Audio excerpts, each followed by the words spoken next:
If you love animation, and if you love Warner Brothers cartoons, you ought to know where it all began. These earlier films, the ones from the 30s, are, for want of a better term, the primordial soup from which the more polished characters in the 40s and particularly the 50s evolve. And it wasn't so much the character that was important, it was just the fact that they had sound and everything moved with the music. That was almost entertainment enough in itself in those days. It was such a novelty.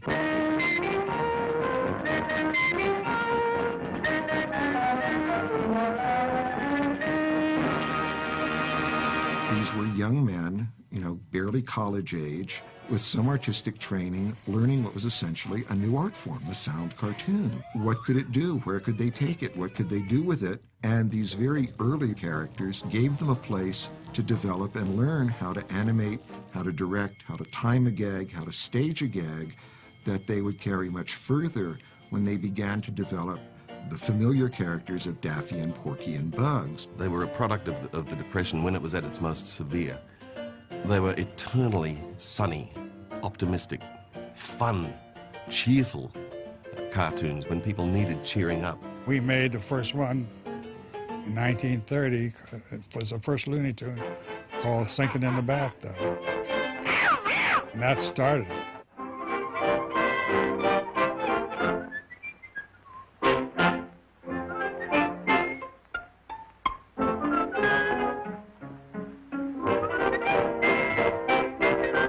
Back then, the cartoons were in black and white. In fact, most films were in black and white, and certainly all short subjects were. Their first character was a character named Bosko.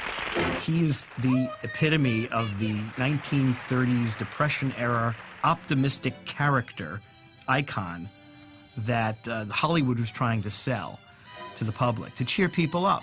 Come on now, everybody sing!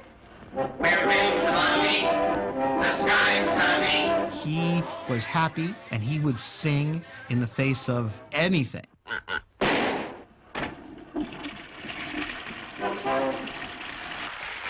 The very first Bosko cartoon, Sinkin' in the Bathtub, it starts with him singing in the Bathtub, and establishes the entire reason why the cartoons are there. Warner's had a publishing company, a music publishing company, and they bought the cartoons to start with to exploit their songs. You hear the song in the cartoon, and you'll leave the theater thinking, I really like that song, maybe I should go and buy it.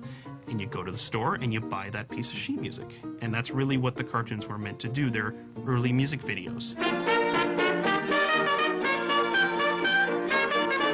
And then we have those cartoons where there isn't a dominant character, and yet it's still all about a big performance.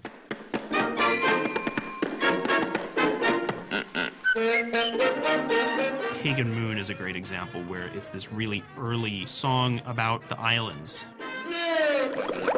So it's about ukuleles and grass skirts and palm trees. Only the dawn came, only those who soon, as we watched the pagan moon. All of these songs are coming from the Warner catalog, and all of these songs are basically being used as the kernel of an idea of what the cartoons would be about. When you see an early 30s cartoon with Bosko, it could just as well be Mickey Mouse. Or any number of other 30s characters. They're just that kind of cheerful, rubber hose animated characters that populated early 30s cartoons from virtually every studio. They came up with a replacement character for Bosko, and that was a little boy named Buddy. Buddy was featured in more action and adventure stuff. He was always rescuing his girlfriend Cookie from the evil ape or the evil monster or the Pancho Villa kind of villain. I'll save you! Buddy was sort of a happy-go-lucky Bosko-type character. He was a little blander than Bosko. He didn't have the pizzazz, he didn't have the charisma Bosko had. The short-lived Foxy, or Freddie Fox, was cut very much from the same cloth, except he had pointy ears and a big bushy tail, a pointier nose, and he was called a fox, so you assume he is one, even if he doesn't have many of the anatomical details. And then we quit making, you know, the songs, and that's when the characters came to life. Just something guided me into the right direction.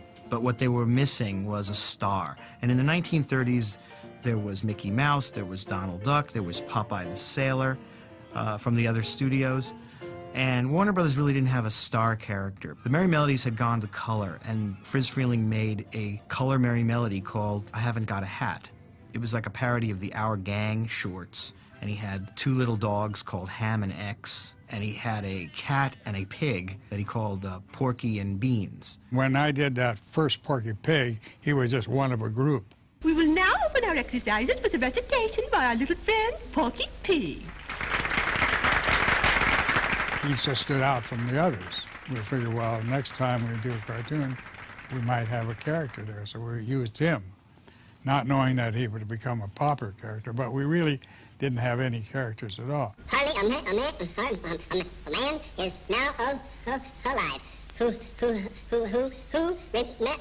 remembers that famous day and year. And they decided to use these characters in their Looney Tunes black and white series, and they gave Ham and X a cartoon to do. La la, ho ho ho, watch the engine, how they go. Oh, how we like to fool a carbon. They gave Porky an appearance in a Looney Tune.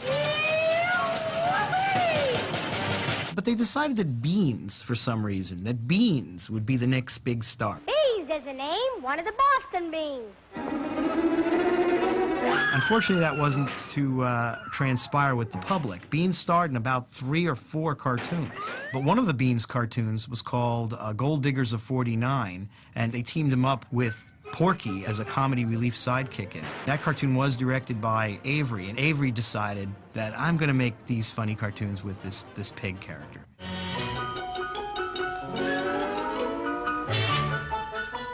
And he started making a series of great black and white Looney Tune cartoons with Porky Pig. And Porky became the first big Looney Tunes star, bigger than any of the other ones before, and really the beginning of the period we know, because Porky is still here. That's all, folks. So they would keep trying to add new characters, and they would give them supporting roles in a Porky Pig picture. Give us life water, fly swatter. Fly swatter, where's a fly swatter? Fly swatter, where's a fly swatter? There was a Gabby Goat character, and he got supporting roles for a while, and then they decided he wasn't really very interesting, so he didn't get his own series, and he disappeared. Hey, get out of the way, we're coming through.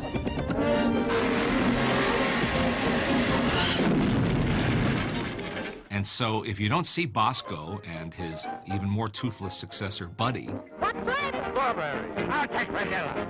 then you can't appreciate how astonishing it was for the studio to turn itself around when Tex Avery arrived and re-energized the whole place and helped them redefine what their cartoons were going to be. So there's a whole litter of supporting characters in the old folks' home who are bitter and unhappy and chewing their tobacco and grumbling about the career they never had.